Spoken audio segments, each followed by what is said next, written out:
大家平安，欢迎收听迦南之声，我是尤伯牧师。今天8月9号，我们要分享的是承认错误。我们要读撒母耳记上12章1到25节。先来读今天的金句。如果我们向上帝认罪，他是信实公义的，他要赦免我们的罪，洗净我们所犯的各种过错。约翰一书1章9节。我们所看的12章，过去我们已经有把它分段来讲解，今天我们全章把它做一个总结。这是撒母耳对百姓最后的公开告白，以后他就很少再做这样的一个演讲，他尽最后的机会向人提出忠告。其实他在提醒以色列人，你们都是蒙恩的子民。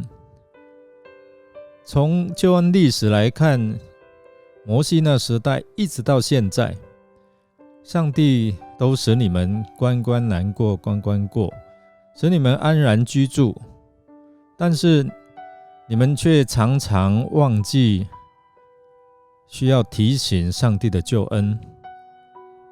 撒母耳尽最后的机会来提醒他们，指出他们要求立王，其实就是不要上帝做王。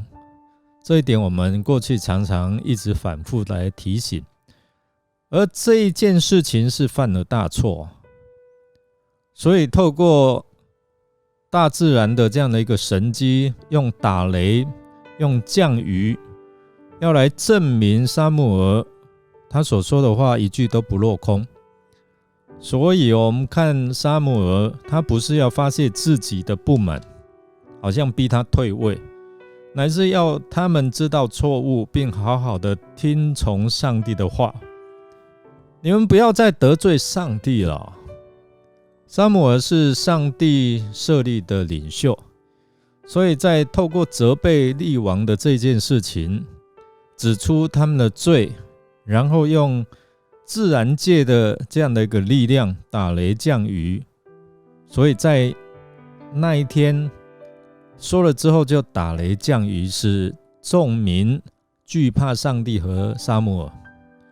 我们来想，透过这样让他们知道上帝给他的职分跟权柄，撒母耳要让百姓清楚知道耶和华上帝的大能，不是要你们依靠自己的能力。所以在这个时候，上帝要打雷下雨。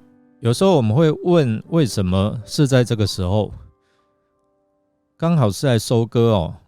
假如果你种过田，你就会知道，到了收割的时候，如果来一场大风大雨，那意味着是你一年辛苦栽种的，你本来要收成，结果会全部来泡汤了。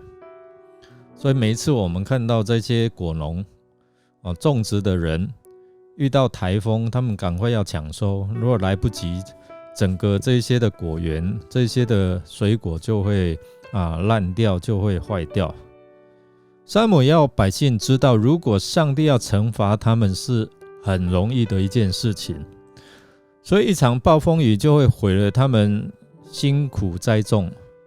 在这里他们亲自体验到上帝使天打雷下雨，所以人民就惧怕。